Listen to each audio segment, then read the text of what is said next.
Bonjour à tous, j'espère que vous allez bien. Je suis très content de vous retrouver aujourd'hui pour cette nouvelle vidéo sur ma chaîne. Je tiens à m'excuser parce que j'ai pas beaucoup publié ces temps-ci.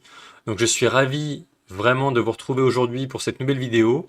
Il s'agit d'une vidéo test donc du Boeing 737 MAX 8 sur Flight Simulator 2024. Comme vous le savez, cet avion a été déployé sur FS 2020 initialement et depuis quelques jours, donc cet avion est utilisable sur FS 2024. Donc je me suis dit que ce serait intéressant de vous faire cette vidéo aujourd'hui. À la fois vous rappeler, vous montrer comment utiliser cet avion, comment l'installer sur votre ordinateur. Et ensuite un test sur le tarmac de FS 2024, donc de Paris-Orly en l'occurrence. Et je passerai également par iFly Manager. Je ferai un tour d'horizon de ce logiciel qui est très bien foutu et qui permet notamment d'installer la bonne version de iFly 737 MAX 8 pour FS 2024 et également des livrets. Donc, avant de commencer cette vidéo, je tiens à vous remercier pour votre soutien, votre fidélité, votre présence depuis le départ sur ma chaîne. Merci à toutes et à tous d'être présents, d'être là. Et n'hésitez pas à mettre un like sur cette vidéo si elle vous a plu. N'hésitez pas à commenter, à partager, à me faire vos retours également. Et vos commentaires aident beaucoup sur ma chaîne pour permettre son bon référencement sur YouTube. Et vraiment, merci d'être là. Je vous suis très reconnaissant de votre fidélité. C'est parti, ça va être une vidéo assez rapide. Et effectivement, cet avion, donc le 737 MAX 8, est disponible sur Flight Simulator 2024. Pour installer cette nouvelle version, donc ça a été longuement vu sur Discord, hein, sur le Discord de iFly, sur des forums, sur Internet, etc. Et rien de plus simple, pour vous procurer cette nouvelle version de Flight Simulator 2024 qui est automatique, vous avez juste à ouvrir iFly Manager qui va vous proposer une mise à jour et donc de réinstaller complètement l'avion. Vous n'avez rien à faire. Et ensuite, à partir du moment où cette nouvelle version a été installée, vous pourrez utiliser cette version qui est gratuite à partir du moment où vous avez bien initialement installé et que vous êtes en possession de la version 2020, pour le 2020. C'est très rapide à installer, c'est automatique. Ensuite, la version iFly Manager détectera automatiquement que vous avez bien installé cette version-là pour le 2024. Et une fois que c'est chose faite, vous pouvez installer les livrets qui vous correspondent. Donc moi j'ai dû réinstaller personnellement les livrets que j'avais sur le 2020 sur le 2024. J'ai mis sensiblement les mêmes il me semble, à savoir Southwest. Les livrets s'installent très rapidement. Je vous invite d'ailleurs à consulter ma vidéo que j'ai faite précédemment sur ma chaîne. C'est un tuto complet de cet appareil qui je trouve est vraiment top. Je trouve qu'il est très bien fait graphiquement, qu'il est également très appréciable au niveau du pilotage et de manière générale sur la simulation en elle-même. Je trouve que c'est un avion qui est vraiment super, qui a tenu toutes ses promesses, qui les tient encore, et je trouve que c'est vraiment une belle avancée de l'avoir sorti sur le 2024. Donc merci aux équipes iFly pour ce formidable travail. Et donc pour en revenir sur le logiciel, rien d'autre à rajouter. Vous avez les livrets ici qui sont en gestion simple et facile d'accès. Vous pouvez soit définir de vous montrer toutes les livrées, uniquement celles qui sont installées. Bon là j'en ai que deux. Si je vais sur le 2020, bon j'ai Norwegian en plus, donc vous voyez qu'il y a une petite différence, mais rien de transcendant. Un guide utilisateur, c'est toujours bon à savoir, après oui c'est en anglais, et le Discord pour suivre en temps réel les nouveautés et les innovations iFly. Ceci étant fait, rien de plus à faire, toujours vérifier que vous avez bien la dernière version en cours d'utilisation et valable. Et à présent, ce que je vais faire, c'est me diriger sur la suite, à savoir FS 2024. Donc en fait, quand vous démarrez le simulateur, enfin quand vous démarrez le jeu, dans Vol libre, quand vous allez dans la sélection de l'avion ici, l'avion est bien à la fin. Vous voyez, normalement c'est dans l'ordre alphabétique, je vais y arriver. Et à la fin, en défilant, l'avion se situe à cet endroit-là. C'est bien indiqué Flight Simulator 2020 parce que c'est un avion source de Flight Simulator 2020 qui a été adapté pour le 2024. En configurant l'avion, tout simplement, il y a les livrets qui défilent ici. Donc il y a la livrée iFly par défaut, TUI et Southwest. Donc ça veut dire que ce que j'ai installé avant avec iFly Manager fonctionne parfaitement. Je vais garder cette livrée-là pour faire honneur à iFly directement. toujours sauvegarder après avoir configuré l'avion, hein, c'est important de sélectionner bien la livrée jusqu'au bout. Et je vais mettre sur le tarmac de Paris-Orly en heure réelle et conditions réelles. Et on va voir comment est l'avion par rapport au 2020 et comment il se comporte au décollage. Je vais essayer de faire un décollage de la piste 06 à Orly, parce qu'il me semble que l'avion sera en Golden Dark. Enfin, pas sûr si je suis sur la piste, on va voir. Donc là, ça charge gentiment.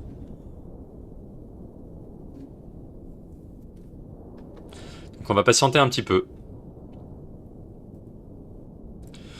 J'en profite également en parenthèse pour bien s'assurer, il faut bien s'assurer que le plugin iFly, donc comment il s'appelle celui-ci? Alors attendez, je vais attendre que l'avion se charge avant de tout mélanger. Vous voyez que le chargement est plutôt rapide parce que j'avais déjà chargé l'avion au préalable. Hein.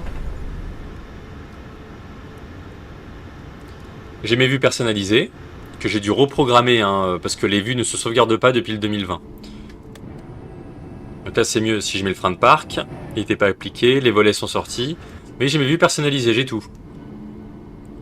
Et graphiquement, bah, l'avion est identique au 2020, mais vu que c'est le 2024, le moteur graphique a été amélioré et différent, et je ne vous cache pas, je pense que vous vous en rendez compte là à l'écran, que c'est juste magnifique en termes de graphisme. Alors, surtout quand on a un aéroport avec une scène qui n'est pas la scène par défaut, c'est toujours mieux. Mais l'avion, vous voyez, est conforme à la version 2020. Alors, il y a une légère latence quand on fait pivoter le yoke, et de mon côté, là, je le pivote, hein, je le tourne. Il y a toujours une petite latence ou un petit lag. C'est moins fluide que le PMDG, je trouve, mais l'avion fonctionne parfaitement. Hein. Hectopascal. Voilà, c'est pas des clics de souris, là, c'est vraiment la molette pour faire défiler les curseurs. Les vues personnalisées, graphiquement tout y est, l'avion est magnifique, comme d'habitude. On est vraiment sur de la qualité. J'ai dû donc reparamétrer les vues personnalisées. On peut accéder à la cabine librement, ça il n'y a aucun souci. Comme pour le 2020 en fait, c'est vraiment identique. On ne peut pas traverser la carlingue pour des raisons de fonctionnement. C'était comme ça déjà sur le 2020. Hein. Mais les vues personnalisées sont bien là. Donc 5, 6... 7 et 8. La manette des gaz fonctionne. Très bien. L'avion est allumé. La tablette fonctionne également. Donc là, j'ai pas de plan de vol SimBrief. Donc ce qui veut dire que j'ai pu démarrer un vol entre guillemets ici, mais j'ai pas de plan de vol. Hein. Donc là, alors attendez pour vous montrer où c'était. System Page, Sim Menu, ACARS, et là il faut bien mettre votre identifiant SimBrief, le remettre, parce qu'il ne le garde pas depuis le 2020, donc il faut le remettre ici, c'est bien avec les chiffres et non le pseudo. Une fois que c'est fait, il faut cliquer sur Set et Complete, et en retournant au menu, ensuite si vous faites un plan de vol SimBrief, vous pouvez le dérouler directement, ici comme d'habitude, sur la tablette, sur le FB. Rien d'autre à dire sur la partie graphisme, les images parlent d'elles-mêmes.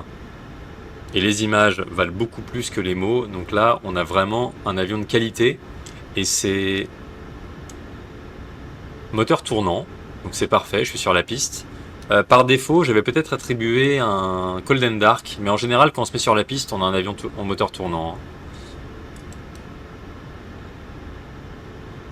Et ce que je voulais vous dire, pour être sûr d'avoir la tablette, pour être sûr d'avoir un yoke qui fonctionne, pour être sûr d'avoir une manette des gaz qui fonctionne, enfin pour être sûr d'avoir un avion qui fonctionne à 100%, c'est ça que je voulais vous dire tout à l'heure, il faut bien vous assurer que le plugin, donc peut-être qu'il est ouvert ici, c'est celui-ci, iFly Plugin, qu'il est bien ouvert. Au départ, quand j'avais fait la mise à jour, et dès que j'ai lancé l'avion, je pensais que le plugin se lançait automatiquement comme sur le 2020. Or, j'ai eu quand même quelques bugs, et j'ai dû le lancer moi-même manuellement. Et logiquement, bon là je sais pas, je l'ai relancé par mesure de précaution, histoire que la vidéo ne foire pas. Je voulais être sûr que l'avion fonctionne. Donc j'ai dû lancer moi-même manuellement. Il faudra que je refasse un essai et de laisser voir si lorsque je lance le jeu, avec le Boeing, avec l'avion, voir si le plugin se lance en même temps, ce qui devrait être le cas. AirPod not available, bon ok, key assignment, bon, ça y a rien à dire. Faut juste le mettre en icône après, hein. Et une fois que c'est là, ça fonctionne. Si jamais ce plugin n'est pas lancé, iFly plugin, vous verrez que le yoke va être comme ça, dans l'autre, enfin dans n'importe comment, qu'il n'y aura pas de tablette et que l'avion sera pas utilisable. Donc vraiment, regardez bien si le plugin iFly et non iFly Manager, hein, c'est vraiment le plugin iFly en orange là que je vous ai montré, s'il est bien actif, qu'il est bien ouvert sur votre Windows. Deux manières de le voir, ici dans la barre des tâches, là en bas à droite, ou sinon on peut faire un gestionnaire des tâches là, et il est ici, en arrière-plan. Voilà. Donc graphiquement parlant, tout y est, la livrée build extérieur. Les FPS sont au top, rien à dire. Vous voyez que quand je bascule avec les vues et tout, il n'y a pas de lag, il n'y a rien. Pourtant c'est Paris, bon la météo est très claire, mais ça fait quand même plaisir d'avoir un 737 Max, en attendant le PMDG qui va arriver bientôt, d'avoir un 737 Max quand même sur le 2024. C'est vraiment stylé je trouve. Je n'ai rien contre le 2020, je trouve que c'est un jeu qui est toujours extraordinaire, tout y est, il est stable et tout. Il y a encore peut-être quelques petits bugs sur le 2024, mais pour le coup, d'avoir celui-ci, cet avion-là sur le 2024, ça change la vie et j'en suis ravi. Parce que moi j'adore le 737 de manière générale, et là en plus avec celui-ci, on est vraiment sur de la qualité, quoi. Voilà. Ah, c'est bon à savoir, petite astuce, quand vous laissez le clic droit maintenu pour faire des gestions de vue comme ça, si on laisse appuyer sur le clic droit de la souris, on peut pas bouger le yoke. Là vous voyez, ça bouge pas. Dès que je relâche, je peux. Bon, voilà, c'est bon à savoir. Est-ce que j'ai mes volets sur 5 degrés? C'est parfait, tout y est. Bah, écoutez, je vous propose un test décollage, hein, comme j'ai l'habitude de vous proposer. Et puis comme ça, si vous aussi vous avez des retours à me faire sur l'avion et tout, n'hésitez pas en commentaire, ce sera un plaisir de vous lire et de vous répondre également. C'est parti. Ça fonctionne, je relâche le frein de parc. Et plein gaz manuellement, il n'y a pas d'automanette là. Alors assez sensible au roulage, vous voyez, avec la gouverne de direction. Mais on va s'y tenir. La vidéo fonctionne, il n'y a pas de passagers, personne, c'est parfait. L'indicateur de vitesse est vivant, donc ça c'est une bonne nouvelle. Allez, on va dire qu'on peut décoller. L'avion est lourd, je vous le confirme. Allez, je rentre le train. La trim fonctionne également. Les FPS sont corrects.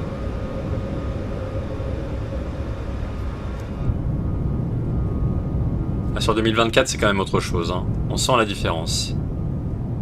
Avec le trafic routier en dessous. Formidable. Je vais rentrer mes volets pour éviter d'impacter la cellule de l'avion, ce serait dommage. Allez, je rentre tout. Très bien. On va faire un test de pilote auto, comme j'ai l'habitude de faire. Hop. Donc là, on va mettre les 250 nœuds de contrainte parce qu'on est en dessous de 10 000 pieds. On va prendre un cap nord-est.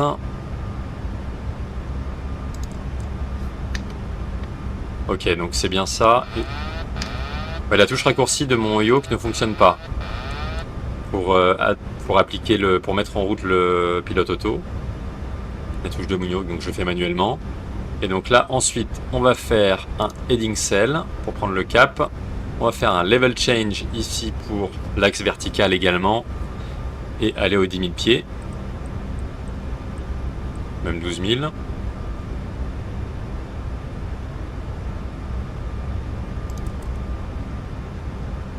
En standard, on a passé les 5000. Vous voyez que tout fonctionne, hein. C'est parfait, hein. Il n'y a pas de... Tout est nickel.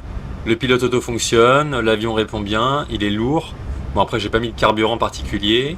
Là, les caméras fonctionnent et tout, c'est super. Bon, il se passe rien, mais au moins ça fonctionne, ça a le mérite d'être dit. Et ensuite, bah écoutez, sans grande surprise, c'est un avion qui est tout simplement formidable. Donc moi je trouve que c'est vraiment bien qu'ils aient fait ça, il était temps. Un bon Boeing sur le FS 2024, ça change quand même la vie, ça change la donne. Quoi vous dire d'autre? Le tuto était déjà fait, donc il n'y a pas d'intérêt de le refaire hein, sur le 2024, hein, ça sera vraiment sans intérêt. Et après, si vous avez des questions sur l'avion lui-même, n'hésitez surtout pas. Je reçois de temps en temps des questions là-dessus, sur cet avion-là ou même d'autres. C'est vraiment un plaisir de vous répondre et de vous aider. On a passé les 10 000. C'est la molette, pas le clic de la souris. Là d'ailleurs, j'ai l'APU qui est allumée.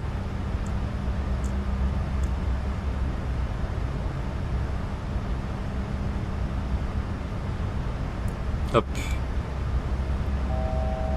Ouais, c'est nickel, hein. On a bien les 250, on peut même accélérer si on veut, rien à dire. C'est juste un avion du 2020 qui a été migré sur le 2024 avec les mêmes fonctionnalités, la même efficacité, pas de différence sur le pilotage et l'utilisation de l'avion, hein, c'est les mêmes choses. Donc là, pour le coup, allez-y, si je peux vous donner un conseil, allez-y les yeux fermés, surtout si vous avez apprécié cet avion sur le 2020 et que vous raffolez comme moi du 2024 sur la nouvelle version. Voilà. Donc j'ai été ravi de vous faire cette vidéo là, ça faisait un petit moment, je vous souhaite... Alors attendez, si je fais ça... Alors on va garder peut-être la vitesse, on va gérer, laisser le pilote auto gérer pour pas être en survitesse. Parce que là on allait vraiment dans l'arc rouge. Et ça bouge bien les turbulences, hein. Ça bouge pas mal, hein, même en vue passager. Ah, le hublot. Hop. Il y a une option sur la tablette pour faire en sorte que le hublot ne soit pas fermé aléatoirement. Hein. Voilà, ça a l'air d'aller. Ok, c'est peut-être normal.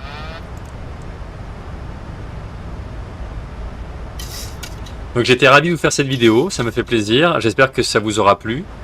Comme je vous le disais précédemment, n'hésitez pas à mettre un like, à commenter et à partager, à rejoindre ma chaîne également. Ça fait toujours plaisir pour la chaîne en général. D'ici la prochaine vidéo, portez-vous bien et prenez soin de vous. Je vous souhaite de très bons vols, que ce soit sur le 2020 et ou le 2024, quel que soit l'avion que vous utilisez. Et je vous dis à très bientôt pour de nouveaux contenus, de nouvelles vidéos. Salut tout le monde, ciao, portez-vous bien.